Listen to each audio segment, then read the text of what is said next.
Good day, grade 8, and welcome to our Social Science 8 World History class, recorded video for the last topic.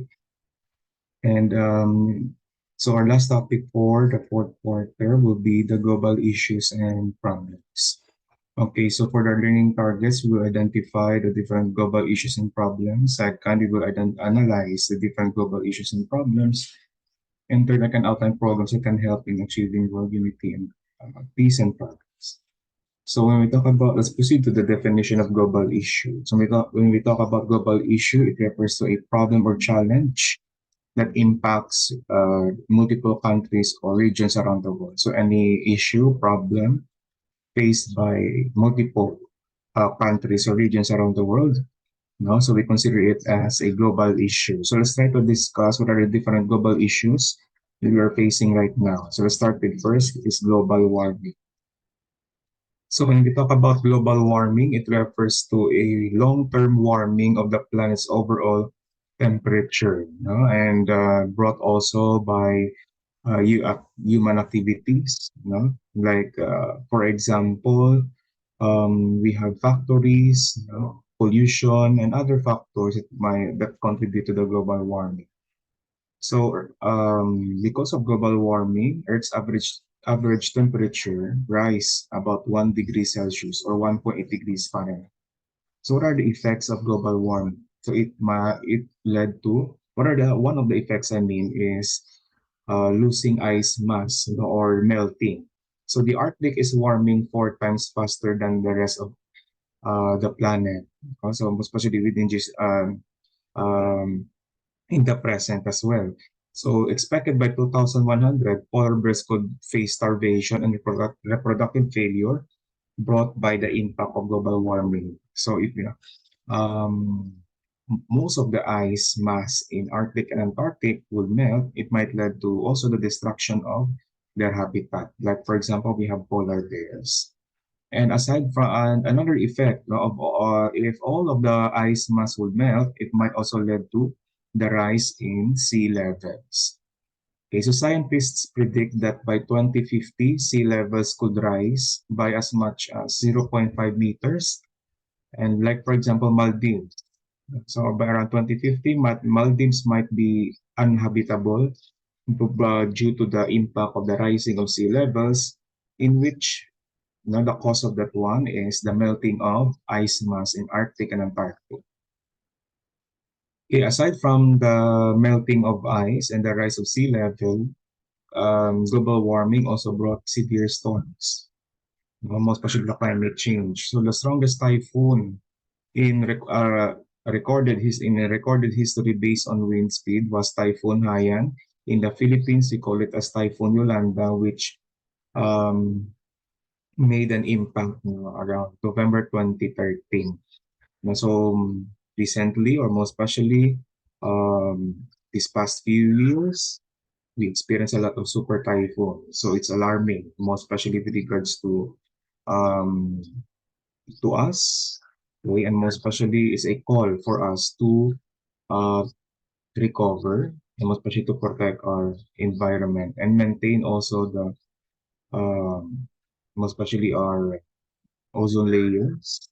Okay, that's the reason why it's a call for us to change the way we manage, the way we use our resources, and most especially the way we impact our environment. So, what are the organizations that protects our environment and all of these environmental problems? Like, for example, we have the Worldwide Fund for Nature, and we have also the Department of Environment and Natural Resources here in the Philippines. Second, we have human rights. So when we talk about human rights, it refers to or when we talk about human rights, meaning human rights are inherent. When we talk about inherent, it's already within us or innate with us, regardless of our nationality, sex, national or ethnic origin, color, religion, language, or any other status. So when we talk about, also just to add, when we talk about human rights, like for example, here in the Philippines, under 1987 Philippine Constitution, Article 3, Bill of Rights, all of our rights as citizens of this country were stated or were listed in that article, no, Article 3. And where did we Or what was the basis of Article 3 Bill of Rights? Where did we get that idea? So it was taken from the Universal Declaration of Human Rights. It was imposed by United Nations after World War II.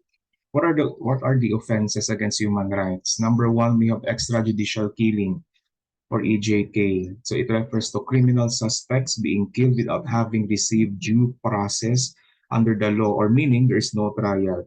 So under this EJK, those who were suspected only, not yet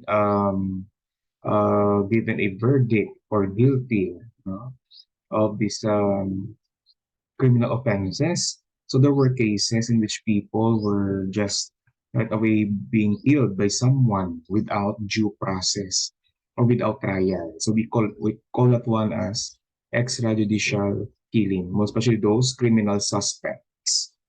Okay.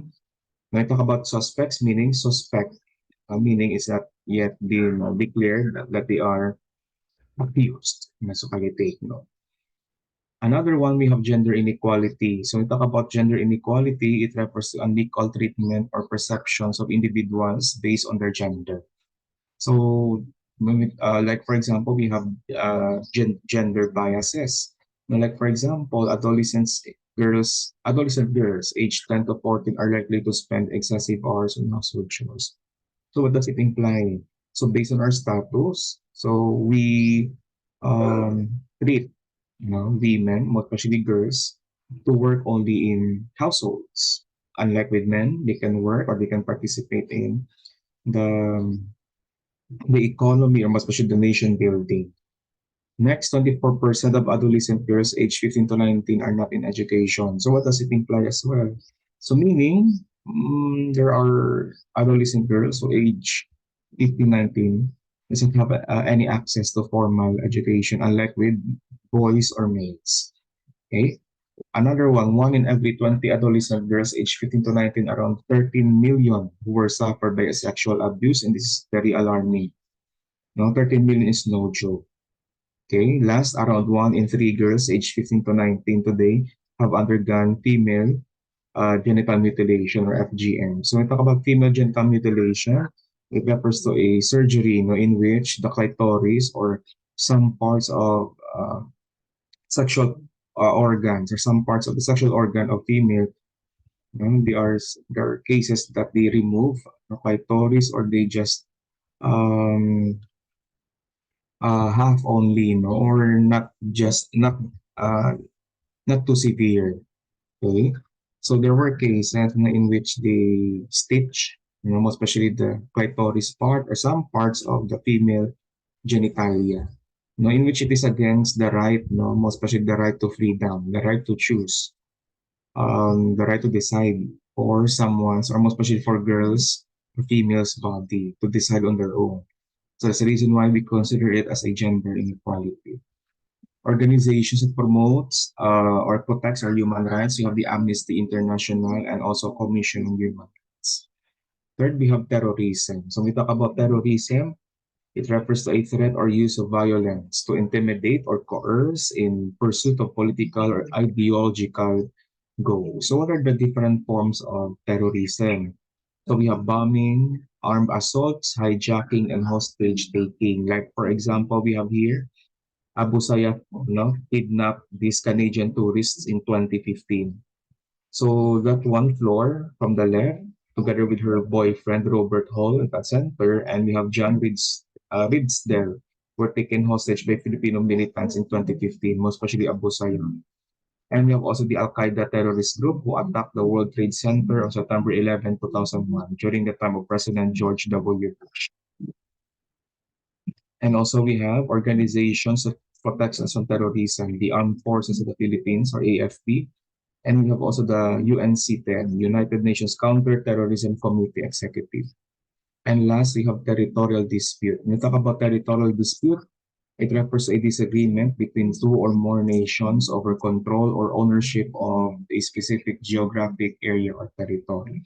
So it involves two or more than, most possibly on there is a disagreement or a conflict on in most especially if they were wanted to control or own that specific area or territory in each, especially in a specific country or in other countries also in our world. Like for example, we have the Israel-Palestine conflict. So over a century ago, in 1917, the Balfour Declaration was issued by Britain's then Foreign Secretary Arthur Balfour. So this declaration committed Britain to support the establishment of a national home for Jewish people in Palestine. However, at the time, Palestine Arabs constituted more than 90% of the population in the region. And also because of this, it led into a conflict which started also in the Arab-Israeli War of 1948. So if you're going to lay down, most especially if you're going to trace the origin of this conflict, okay, it started most especially in the Arab-Israeli war. So this it represents a competing claims and control over land in the region, including the West Bank, Gaza Strip, and East Jerusalem. And last, we have the West Philippine Sea. It involves the competing claims disputes over maritime territory between the Philippines and China. So why they were disputing this area? Because it has a lot of resources, including oil. And what would be the effect? If you control most of the oil in the West Philippine Sea, it might lead to strengthening our economy. Most especially, it will lower the prices of our gasoline, most especially of our fuels here in the Philippines. Okay. And not only Philippines and China were disputing this, other also Southeast Asian countries. Like we have Brunei, Malaysia, Indonesia, as well as Vietnam. What are the organizations that handles this case? So we have the International Court of Justice and the Law of the Sea, or the United Nations Convention on the Law of the Sea. Okay, or UNCLOS.